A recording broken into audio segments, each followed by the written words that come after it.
Muito boa noite, pessoal! Vamos chegando. Deixa eu iniciar aqui no Facebook. Olá, Ceci, Flaviana, Cavalcante, Pri, Raíssa. Tudo bem, pessoal? Boa noite. Iniciando aqui no Facebook. O Facebook está distribuindo também. Sejam muito bem-vindos, meus amigos do Facebook. Olá, meus amigos. Bem-vindos, vocês. Larissa Medeiros, boa noite. Me diz aí, de onde você está assistindo essa aula de hoje? Coloque aí, Viçosa, tem mineiro na área. Beijo para você. Medeiros, Rio Branco, Márcia, boa noite. William Caetano, boa noite, William. Coração aí, curte aí. Momento curtição, pessoal. Quero ver todo mundo entrando e curtindo. Esse curtir aí do Facebook é para você clicar. Esse coração na tela aí é para você encher essa minha tela de corações. Boa noite, Afonso do Maranhão, Luiz de São Luís do Maranhão. Beijo, tenho vários alunos do Maranhão. Amo essa terra aí. Natália BH, oi Natália, boa noite pessoal, sejam muito bem-vindos. No Facebook já tem corações voando para mim também. Muito boa noite para vocês. Primeiramente eu quero agradecer a todos que estiveram comigo do início ao fim na segunda-feira. Foi um sucesso a nossa aula, né? Fiquei muito feliz, muito satisfeita de ter vocês aqui comigo. Boa noite, Moura de Natal, Carla Dias, Adriana Ribeiro. Boa noite, pessoal. Fiquei muito feliz mesmo com o retorno de vocês e ontem, infelizmente, quero pedir desculpas. Eu não consegui fazer a nossa transmissão aqui por conta dessa nossa internet brasileira, que às vezes nos deixa nas mãos, né? Tenho certeza que você já passou por algum tipo de problema, vai me compreender e vai me perdoar. Mas hoje nós estamos aqui com força total e ao longo dessa semana também para poder passar muito conteúdo para vocês. Maranhão, Belém do Pará. Gente, cadê os corações? Quero muitos corações nessa minha tela para a gente poder começar. Enchem aí essa tela de corações e compartilhem com os amigos de vocês. Clica aqui e compartilha. Quem vai compartilhar? Chame mais amigos para essa live. Salvador. Olá, eu amo Salvador. Já passei Réveillon em Salvador, já fui várias vezes. Amo essa terra. Boa noite, pessoal. E hoje nós vamos continuar o nosso Top 5 em Direito Administrativo. Isso mesmo, na segunda-feira nós iniciamos com um tema muito importante, que é o tema de responsabilidade civil do Estado. Hoje eu separei uma temática para vocês e vou explicar, eu vou justificar para que você compreenda por que eu estou escolhendo temas pontuais para você retomar os estudos aí paulatinamente no início de 2018. Eu sei que difícil é retomar, então eu recebi muitas mensagens de alunos falando que acabaram dando uma deslizada entre Natal e Réveillon, esse período de férias ou período de casa cheia, de muitas festas, muitas confraternizações, e realmente é um período difícil para estudar. E mais difícil ainda é voltar, é retomar os estudos. E por conta disso eu escolhi temas que são temas leves do direito administrativo, que são temas importantes do direito administrativo e que são os queridinhos das bancas examinadoras. O que nós temos que traçar sempre é um planejamento estratégico, seja para o concurso público, seja para o exame de ordem. É importante que, ao estudar um determinado conteúdo, você saiba exatamente aquilo que é prioritário. Quais são os temas prioritários? Deixa eu me apresentar para você, antes de tudo, né?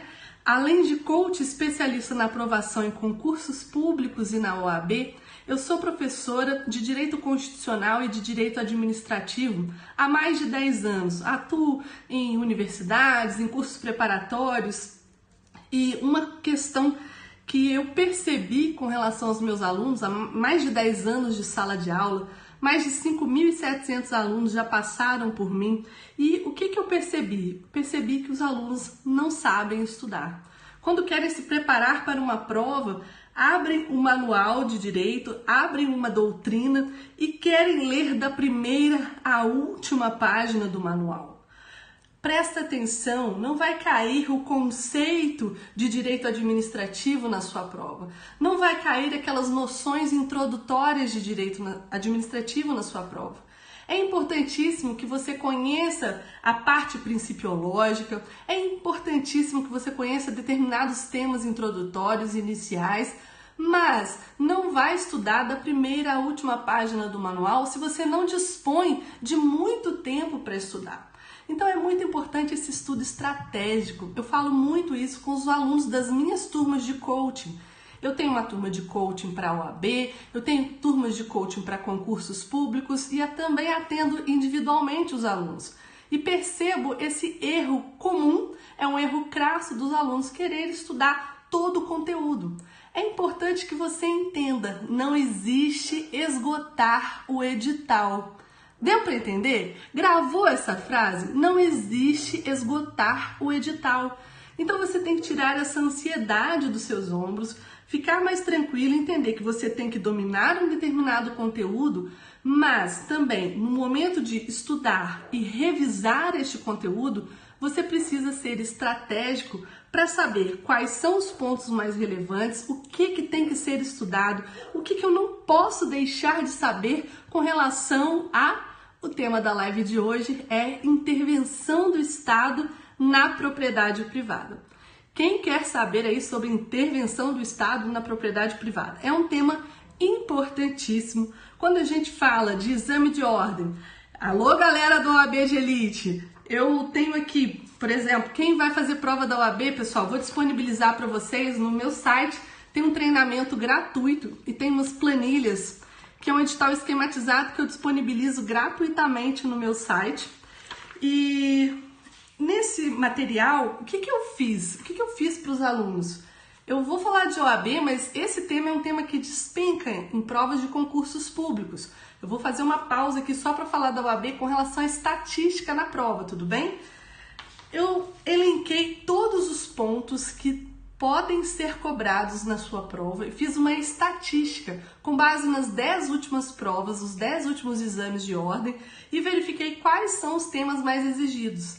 Dentro desse tema, verifiquei quais são os pontos mais cobrados pela banca examinadora. É isso que você precisa fazer com relação ao seu concurso público. Para quem está estudando para concurso público, não é só abrir o livro na primeira página e ir estudando. Não, você tem que pesquisar a banca examinadora, você tem que saber estudar para parar de perder tempo estudando errado. O que eu vejo muitos alunos é estudando errado, é perdendo tempo, perdendo anos e anos de estudo e podia estar fazendo um estudo muito mais otimizado. Você tem que fazer o seu tempo render. Então, o que eu faço aqui? Eu tenho uma planilha, só vou mostrar rapidamente para vocês. E nessa planilha eu tenho os tópicos mais cobrados e eles vêm grifados aqui. E eu faço isso para minhas turmas de concurso público também. E aí você vai marcar se você já efetuou a leitura da lei seca, se você já desenvolveu um estudo ativo, que é o estudo de fazer esquemas, mapas mentais, questões, que é o fazer. Estudar é fazer. Então você tem que colocar a mão na massa, tem que sentar, estudar, escrever. As pesquisas comprovam que aquele aluno que escreve, ele assimila melhor o conteúdo, porque a escrita é uma atividade complexa. É uma atividade mais complexa se comparado a digitar, fazer um resumo no computador. Apesar de eu gostar de realizar resumos pelo computador, eu te falo que a estratégia melhor não é essa. A melhor estratégia é você escrever, é você fazer. E com relação ao conteúdo, professora, aí hoje eu vou passar algumas dicas pontuais dentro de intervenção do Estado em propriedade privada para que você compreenda o que é que eu não posso deixar de saber nesse tema. Dentro do capítulo extenso de um PDF extenso que eu tenho no cursinho, professora, estou estudando por um PDF. Como que eu faço? Como que eu vou separar aqui o que é mais importante? Porque no momento de revisar para a prova, você não tem condições de revisar todos os PDFs, não é verdade? Você não tem condições de revisar um PDF de 80, 100, 120 páginas. Você não tem condições de revisar todas as videoaulas que você assistiu. Então você tem que saber exatamente com relação a cada conteúdo estudado, cada conteúdo que vai ser exigido na sua prova, você tem que saber exatamente o que é importante, o que você não pode deixar de saber. Nas minhas turmas, na minha turma OAB de Elite, se tiver alguém aí da minha turma, dá um alô aí, pessoal. Na minha turma OAB de Elite, eu dou de bônus uma mentoria em Direito Constitucional e uma mentoria em Direito Administrativo, mostrando os alunos exatamente como estudar, o que estudar, até quais artigos ele precisa priorizar ao se preparar para o exame de ordem. Isso eu também realizo com os alunos que eu acompanho, seja no coaching individual, seja no coaching para concursos públicos. Alô, alguns alunos meus aí. Olá, Carla, olá, alunos da OAB de Elite aqui me cumprimentando. Muito boa noite, pessoal. Então, é isso que eu faço e essa mentoria, ela faz toda a diferença, porque eu vejo resultado nas notas dos alunos justamente porque eles não têm condições de estudar todo o conteúdo de direito administrativo, porque além disso eles têm que estudar todo o conteúdo de constitucional e outras disciplinas mais. Então é importante que você saiba ler o edital, que você saiba ler a banca examinadora.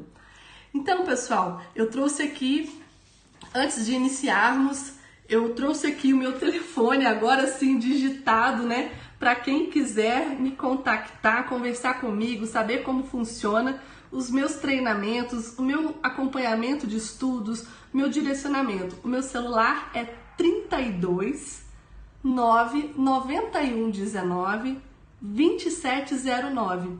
32 991 19 2709. E eu deixei aqui embaixo o site oabdelite.com.br para quem quiser baixar esse material gratuito para a OAB. E ainda, além disso, temos lá um material de treinamento, é um treinamento gratuito, uma aula gravada com relação ao exame de ordem que está imperdível. Eu passo dicas pontuais para você realmente fazer um raio-x da banca examinadora e gabaritar aí na sua prova, não só direito administrativo, como outras disciplinas. É você começar a saber por onde ir, o que você deve fazer aí para sua prova. Vamos então ao nosso conteúdo, porque a gente não está aqui para perder tempo. Eu tenho que fazer essas considerações iniciais, mas a gente tem muito conteúdo para falar. Eu espero que você já esteja a postos aí com caneta e papel na mão, porque eu vou anotar, vou falar devagar. Ontem o pessoal me pediu, né, na segunda-feira, eu vou falar devagar para você conseguir anotar. Ora, o tema intervenção do Estado na propriedade privada é um tema importantíssimo. É um tema queridinho da banca FGV, da banca CESP e de outras bancas examinadoras, sempre exigindo em provas e concursos públicos. O que é importante aqui a gente compreender? Esse tema, em muitas das vezes, o que o examinador faz?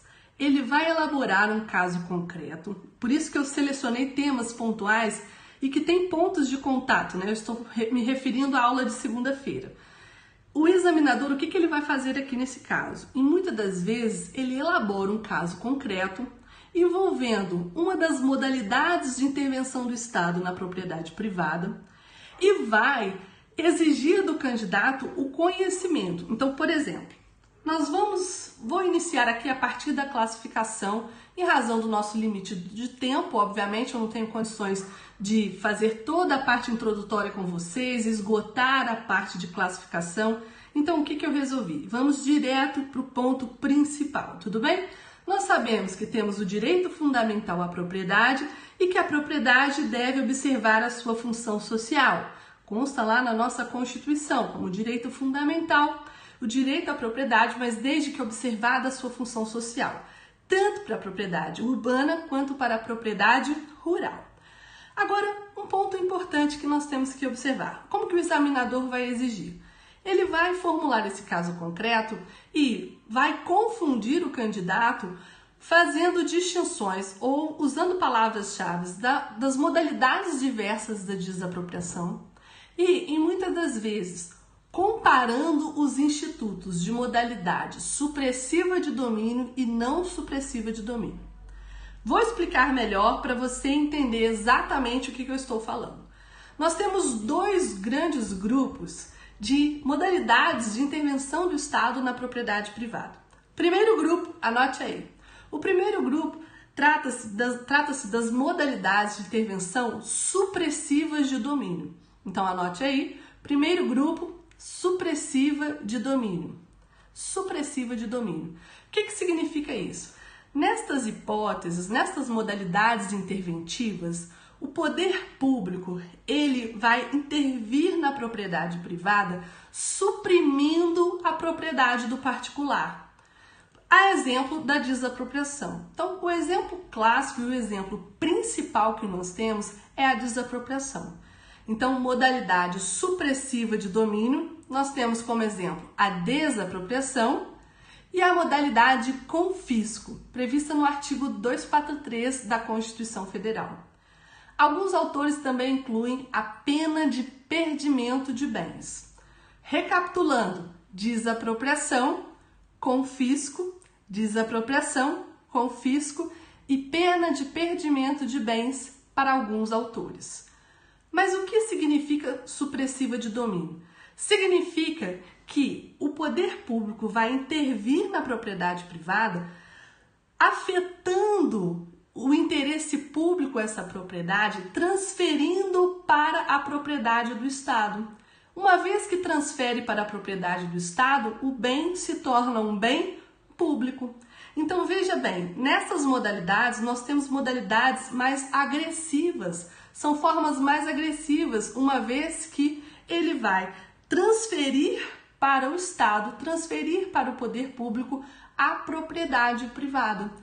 Só que, nesse caso, no caso da desapropriação comum, que é o mais comum de ser exigido nas provas, e é aí que eu mencionei para vocês que o examinador costuma confundi-los com relação a esse ponto, a desapropriação comum é aquela em que o Estado transfere para o poder público a propriedade privada mediante o pagamento de indenização justa, prévia e em dinheiro. Mediante o pagamento de indenização justa, prévia e em dinheiro. Esta é a modalidade de desapropriação comum, chamada por alguns autores de desapropriação ordinária, desapropriação comum, é aquela prevista no artigo 5º, inciso 24 da Constituição Federal. Então, anote aí. Primeiro grupo, modalidade supressiva de domínio. Dentro dessa modalidade, nós temos 3 exemplos segundo a doutrina majoritária. A desapropriação, o confisco previsto no 243 da Constituição Federal e a pena de perdimento de bens, segundo alguns autores. A primeira hipótese é, sem dúvida alguma, a mais importante que você tem que memorizar, que você precisa tatuar na sua mente, que você não pode ir para a prova sem dissecar o tema desapropriação. Por que você não pode deixar de dissecar o tema da desapropriação? Porque o examinador invariavelmente vai exigir o conhecimento do candidato sempre comparando com a desapropriação. Então é muito comum questões que comparem institutos de modalidades limitativas, restritivas de domínio, comparando com a desapropriação. Então, por exemplo, ter cuidado, saber diferenciar a desapropriação da requisição, a desapropriação do tombamento, a desapropriação da limitação administrativa. É importante que você conheça essas distinções. E entre as modalidades restritivas, de igual forma, mas é importante que você saiba diferenciar a desapropriação das modalidades não supressivas de domínio.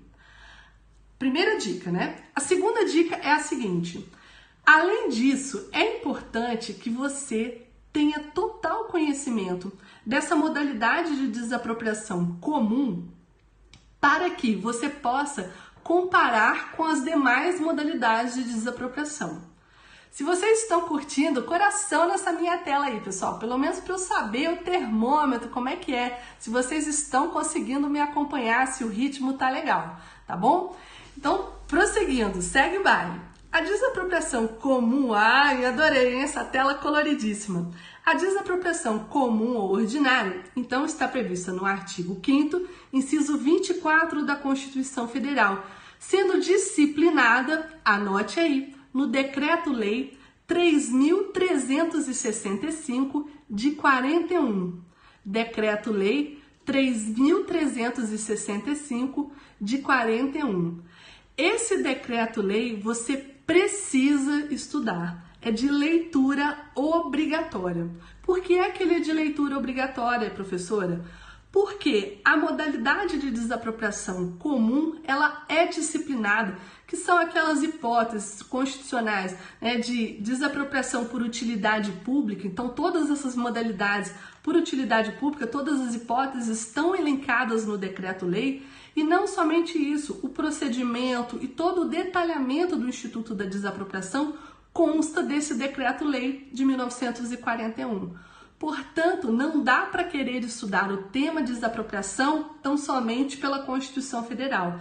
É imprescindível a leitura do decreto-lei.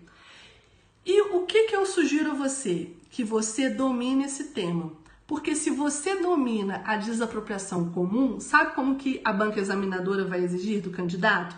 Ela vai falar da desapropriação e, em muitas das vezes, ela vai colocar a palavra sanção, a palavra sanção, a palavra penalidade, ela vai confundi-lo com esbulho possessório, isto é, ela vai mesclar as diversas modalidades de desapropriação, confundindo o candidato. Portanto, é muito importante que você compreenda a desapropriação regra geral e toda a sua disciplina, todo o procedimento previsto no decreto-lei, para que você possa não cair em pegadinhas, para que você possa ficar atento. Porque se não estiver falando da modalidade regra geral, obviamente o examinador está tratando de um dos demais casos de desapropriação. E quais seriam eles, professora? A desapropriação sanção, chamada de desapropriação sancionatória, e ela vai ter um caráter sancionatório, tanto para a desapropriação urbanística ou rural. Então, nós temos aqui, anotem aí, segunda modalidade, desapropriação sanção urbanística e desapropriação sanção rural. Desapropriação sanção urbanística e desapropriação sanção rural. A desapropriação sanção urbanística é aquela destinada, à política urbana. Ela é uma sanção, como a própria nomenclatura nos diz. E por que ela é uma sanção? Em razão do descumprimento da função social da propriedade urbana. Então, veja bem, se nós não estamos falando da regra geral, da desapropriação regra geral, se o examinador fizer menção à expressão sanção, quer dizer que nós vamos estar tratando ou da sanção urbanística ou da sanção rural. Em ambos os casos, essa desapropriação vai ocorrer em razão do descumprimento da função social da propriedade. No primeiro caso, para a política urbana, nós temos lá no artigo 182, anotem aí, 182, parágrafo 4º, inciso 2º da Constituição Federal.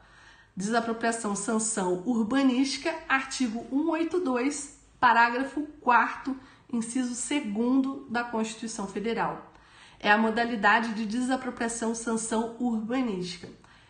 Mas, professora, já que é uma sanção, então não tem indenização, correto? Responda aí para mim, já que é uma sanção, tem indenização? Sim ou não? Coloque aí, essa afirmativa está certa? Já que é uma sanção, a desapropriação sanção urbanística ou a desapropriação sanção rural, eu posso afirmar que não tem indenização? Olha aí, pegadinha. É bom que você erre aqui para não errar na sua prova. Não significa que por se tratar de sanção não há indenização. Não. Toda desapropriação faz jus à indenização. O particular vai fazer jus à indenização. Salvo no caso de desapropriação indireta, que aí é uma outra situação. Mas o que é importante você compreender é que nesses casos É uma sanção em razão do descumprimento da função social da propriedade urbana ou da propriedade rural, mas o pagamento da indenização vai ser mediante o pagamento de títulos da dívida pública, no caso da urbana, ou o pagamento de títulos da dívida agrária, no caso da desapropriação sancionatória rural. Depois faça a leitura dos dispositivos constitucionais para que você compreenda a distinção entre essas modalidades e a modalidade regra geral. A rural está prevista no artigo 184 da Constituição Federal, desapropriação, sanção rural. Não vou entrar em detalhes, não vamos aprofundar aqui, mas é importante que você compreenda alguns detalhes. Ora, se a propriedade urbana, quando é que uma propriedade urbana descumpre a sua função social? Quando ela está descumprindo as normas do plano diretor do município.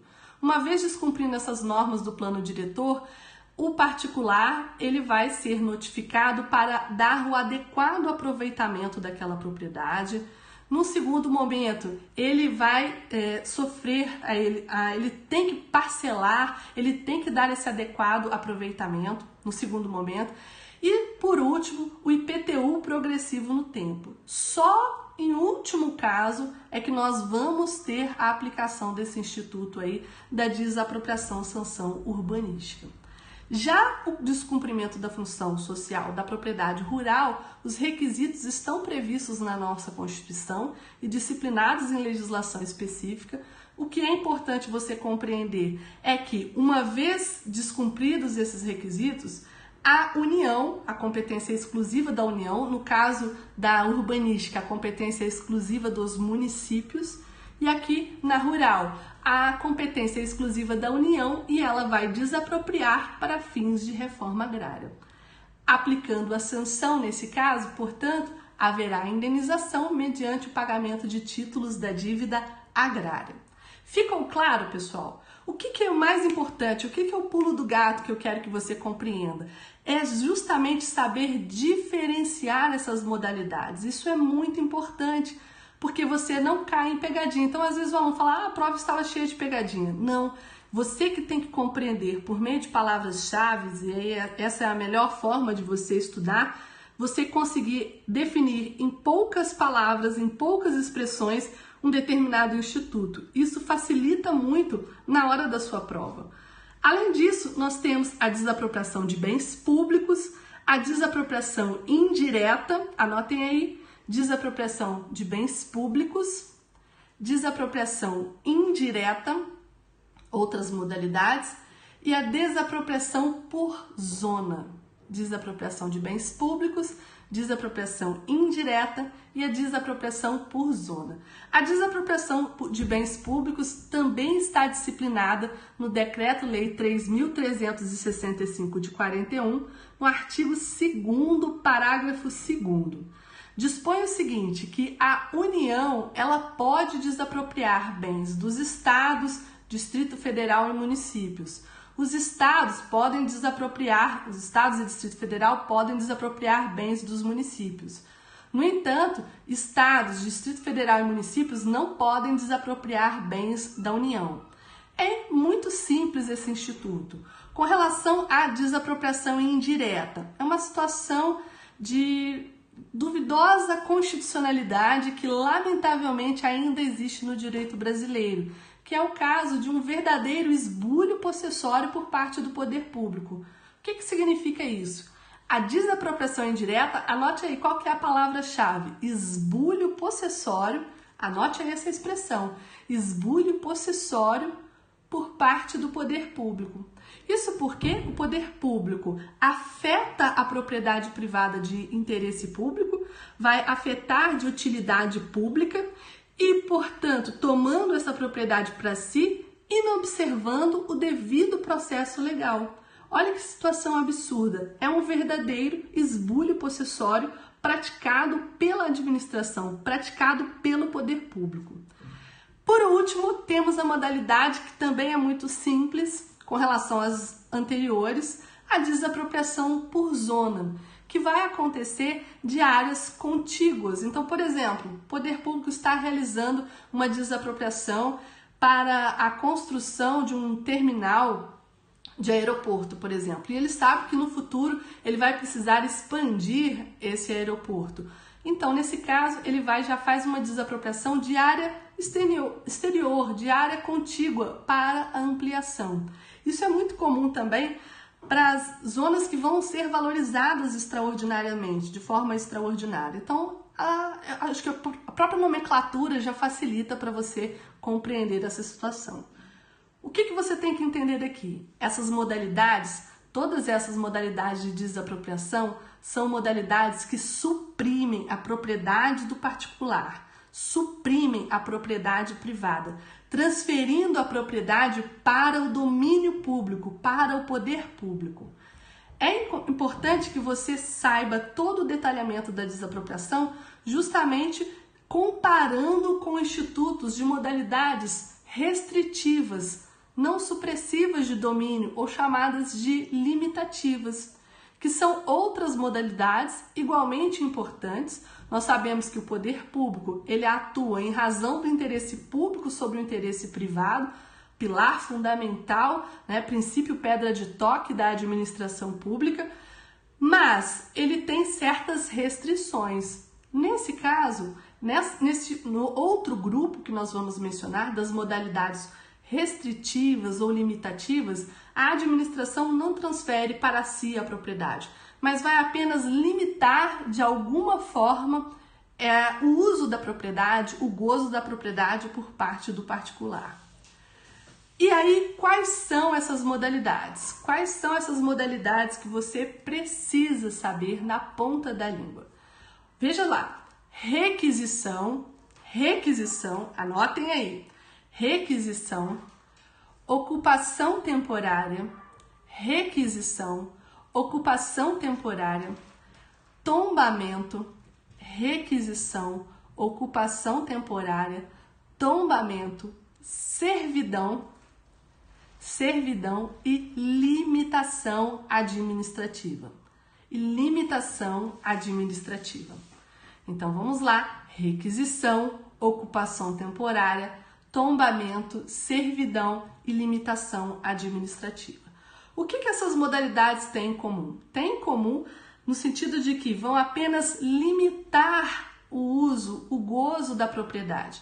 Vão apenas limitar a propriedade privada.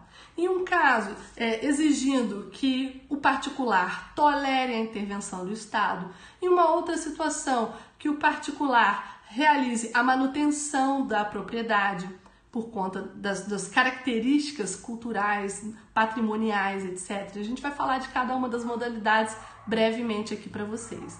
Mas perceba, você tem que entender, compreender essas modalidades de forma global e sempre fazendo comparativos, estabeleça paralelos entre as modalidades. Isso também é muito comum, isso que eu queria chamar a atenção para você. Anote aí para você não esquecer. Isso é mais importante do que o simples conteúdo. Como que o examinador cobra? Ele cobra a característica, ele exige do candidato a característica da servidão no tombamento. Porque servidão e tombamento têm pontos de contato, mas pontos de divergência. Então o que ele faz? Confunde o candidato, colocando algumas assertivas sobre tombamento e outras assertivas sobre servidão e acaba confundindo o candidato. É direito real? Não é? Então, alguns pontos que você tem que saber com relação a todas essas modalidades. O que eu sugiro a você? Obviamente, você tem que saber o conceito de cada uma delas, você tem que dominar o conceito, você tem que compreender se trata de um direito real ou direito pessoal. Então, incide sobre o bem ou não? Então, é um direito real ou é um direito pessoal? Anote aí para depois você efetuar a leitura da lei, a leitura do PDF, da doutrina, com um outro olhar. Isso é importante. Você tem que compreender, um terceiro ponto, se cabe indenização ou não cabe, como que é feita a indenização nesse caso, se é cabível a indenização ou não. Em muitos desses casos, o particular não faz jus à indenização. Então nós vamos perceber, é importante que você compreenda, a indenização ela é ulterior, em que momento que se dá a indenização, requisição tem indenização, servidão, sim ou não? Você tem que compreender. Você tem que compreender se o Instituto vai incidir sobre bens móveis, imóveis, bens móveis, imóveis ou serviços. Você precisa saber. Eu estou te chamando a atenção como que você vai estudar a intervenção do Estado. O que cai na sua prova. Não precisa, você precisa ler, precisa estudar? Sim. Mas você tem que saber o que é importante. Sabe aquele aluno que pega a caneta marca-texto e grifa o livro inteiro? Não é para grifar o livro inteiro. Ele tem que saber o que precisa extrair. Qual é a informação que o examinador quer que você domine naquela questão. Então, esse é um ponto imprescindível. Então, como que é a indenização? A indenização ela é ulterior? Como que ela se dá? Nesse caso, é cabível a indenização, sim ou não? E sempre comparando os institutos. Então, questões, é muito comum a abordagem, comparando requisição e ocupação temporária. Anotem aí, requisição e ocupação temporária, servidão e tombamento, limitação administrativa, servidão e tombamento, limitação administrativa e servidão. Sempre o examinador faz essa confusão na cabeça do candidato, justamente porque a servidão vai incidir sobre uma propriedade específica.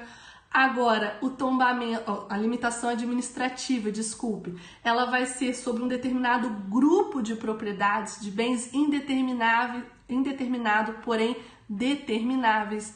Então, você tem que saber comparar. Pegou o caderno, pegou o manual, estudou esse conteúdo? Depois, faça paralelos comparativos para que você entenda. Pessoal, estudar é fazer. O meu Instagram, estão perguntando aí, é Lízia Medina. Me segue lá, se você ainda não me segue. Sigam todos vocês são bem-vindos. Entrem em contato comigo por direct, por WhatsApp. Sou muito acessível.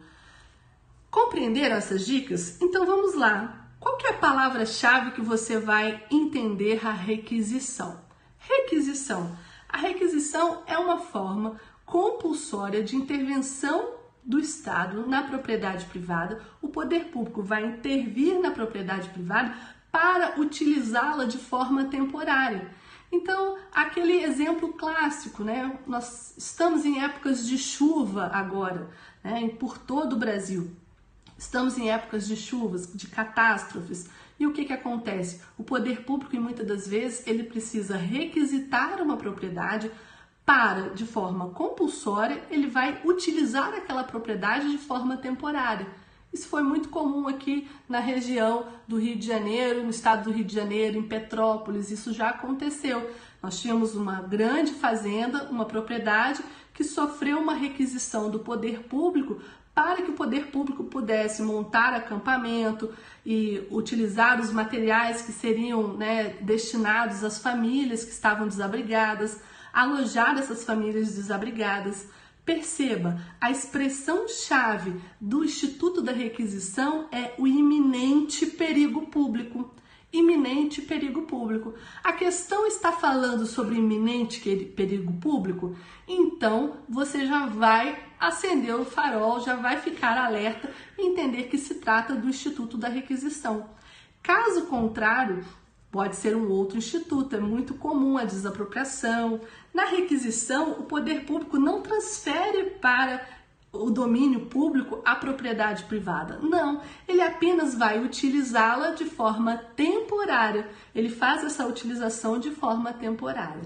É muito comum questões exigindo do candidato, comparando com ocupação temporária, a requisição com a ocupação temporária.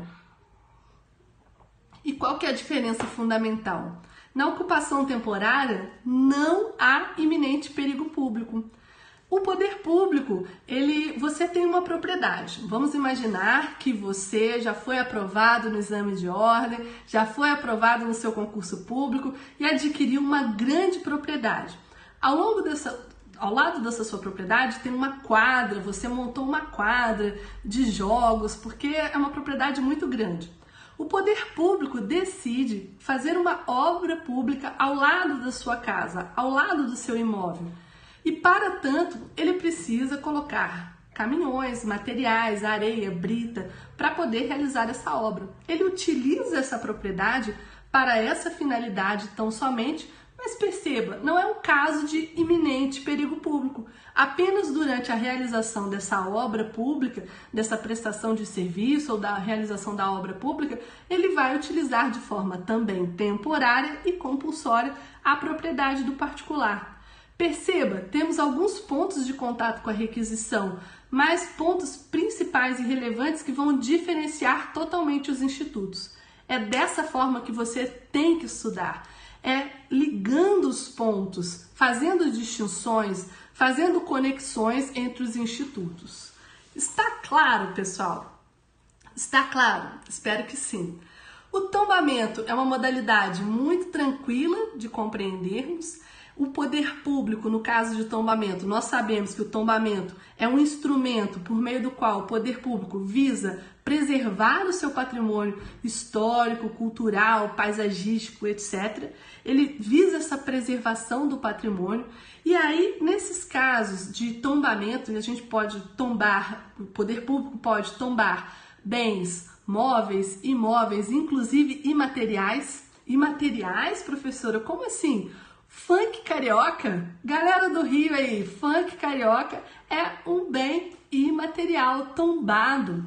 É um bem imaterial tombado. O queijo canastra, alô Minas Gerais, a galera de Minas Gerais aí, como eu, gosta do queijo canastra? Queijo canastra é um queijo que foi tombado, houve um tombamento desse patrimônio cultural do estado de Minas Gerais. Olha aí que interessante. O tombamento é um direito real. E o que é importante a gente perceber e saber diferenciar o tombamento da servidão.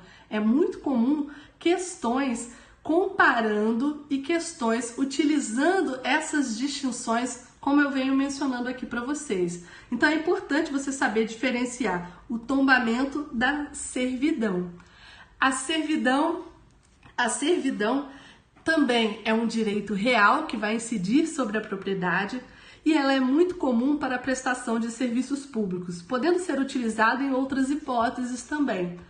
A servidão, de igual forma, é compulsória, vai exigir do particular o dever de tolerância com relação a essa intervenção. Uma vez que o poder público, por exemplo, vai passar pela propriedade do particular, cabeamentos, tubulações, e ao particular só resta a tolerância. Então, você tem que comparar o que é que essa intervenção estatal impõe para o particular. Qual dever é imposto ao particular? De que maneira ele vai lidar com aquela intervenção? Trata-se de um direito real ou não? Exige o registro no cartório de registros de imóveis ou não? Esses desdobramentos, a incidência sobre bens móveis, sobre bens imóveis, é isso que é importante você ficar ligado no momento do seu estudo. E por último, para a gente completar aqui as modalidades restritivas ou apenas limitativas do domínio, nós temos a limitação administrativa. A limitação administrativa trata-se do verdadeiro poder de polícia. A limitação administrativa trata-se de uma intervenção do poder público que se dá de maneira geral. Então perceba, enquanto no tombamento, na servidão, nós estamos falando de uma intervenção incidente tão somente com relação a um determinado imóvel, um imóvel específico, na limitação administrativa, em razão do poder de polícia, por se tratar de poder de polícia, essa limitação visa atender ao interesse público. Essa limitação vai atingir bens indeterminados, porém determináveis. Bens indeterminados, porém determináveis. O que significa isso, professora? Ora, com certeza, né? Não, se você está numa cidade de médio porte, com certeza na sua cidade tem um aeroporto. E no bairro do aeroporto, obviamente, existe um limite, numa norma específica do município, existe um limite com relação ao limite máximo de gabaritos de uma determinada propriedade que se situa né, de uma determinada propriedade, não, desculpe, das propriedades que vão se situar na região do aeroporto. Perceba, essa limitação administrativa busca atender a nossa segurança, a segurança, né, do aeroporto, a segurança naquela região específica e, obviamente, vai interferir na propriedade privada, incidindo no direito de construir daquelas pessoas. Vai impedi-las de construir? Não, mas vai limitar esse direito, vai limitar o exercício desse direito. Perceba, atingindo propriedades determinadas, gente, confundi tudo aqui. Atingindo bens indeterminados, porém determináveis. Agora sim. Por que indeterminados? Eu não sei quantas propriedades vamos ter ali no bairro aeroporto, mas elas são determináveis, obviamente, porque existe um limite físico. E esses são vários os exemplos aí utilizados com relação à limitação administrativa. O que você tem que entender é que essa limitação ela é geral, muitas das vezes imposta por uma norma, por isso que ela é generalíssima, e ela vai estabelecer obrigações de fazer e não fazer para o proprietário. E muitas das vezes, obrigação de não fazer. Nesse caso, ele tem a obrigação de não construir acima de um determinado andar. Muito comum também esse tipo de restrição nas cidades litorâneas.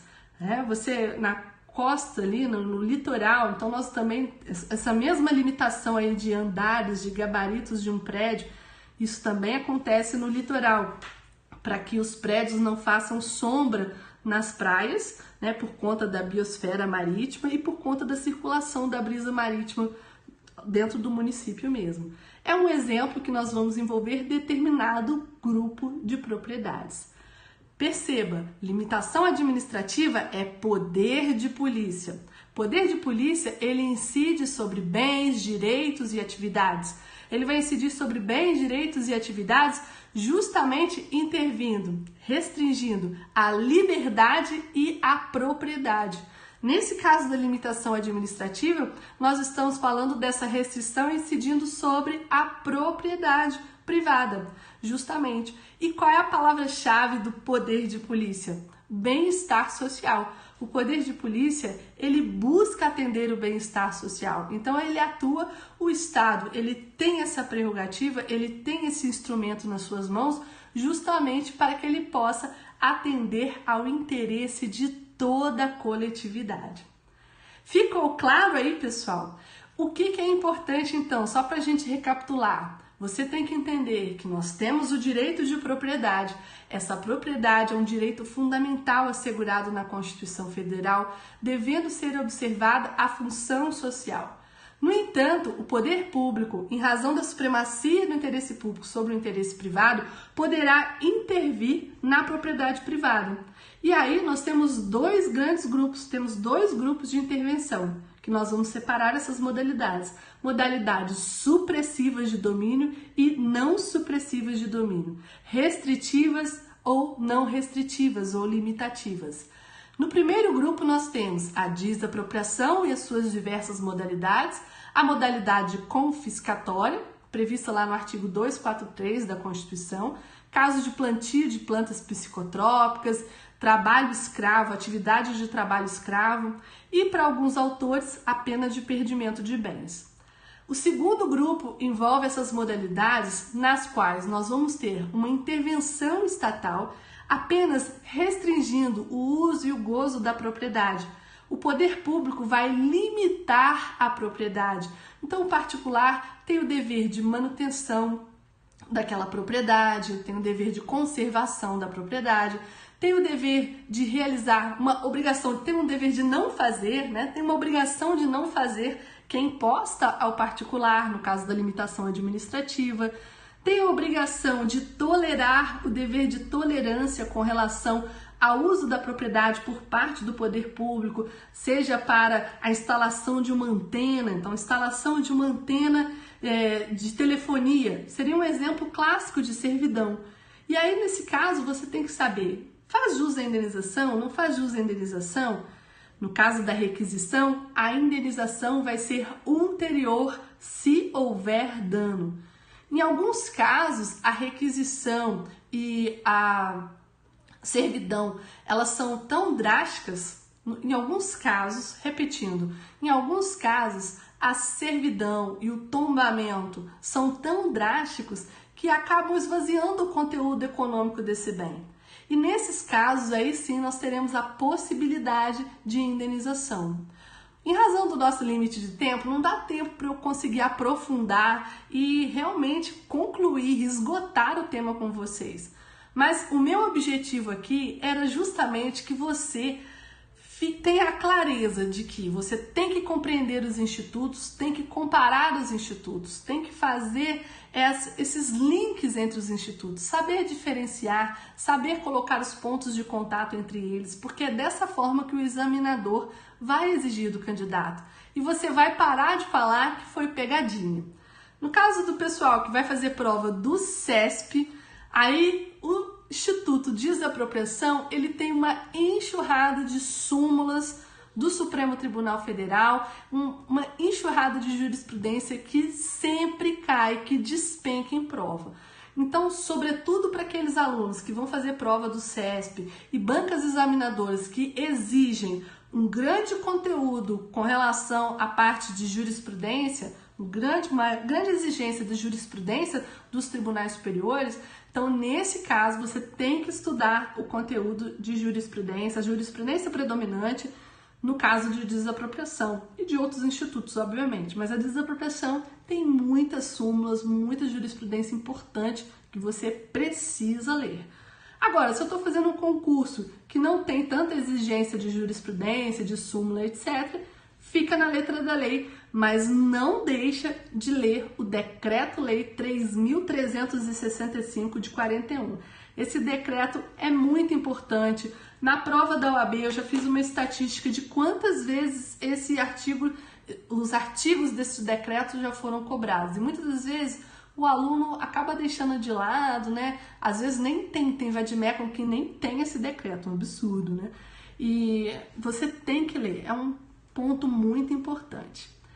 Quem gostou da minha dica aí, coração nessa minha tela, pessoal. Quem gostou, levanta a mão. Quem gostou da minha dica, levanta a mão e enche a tela de coraçãozinho. Quem gostou aí, pessoal? Gostaram das dicas? Intervenção do Estado é um tema importantíssimo. E o que eu quero deixar claro aqui para você é: aprenda a estudar. Pare de estudar errado.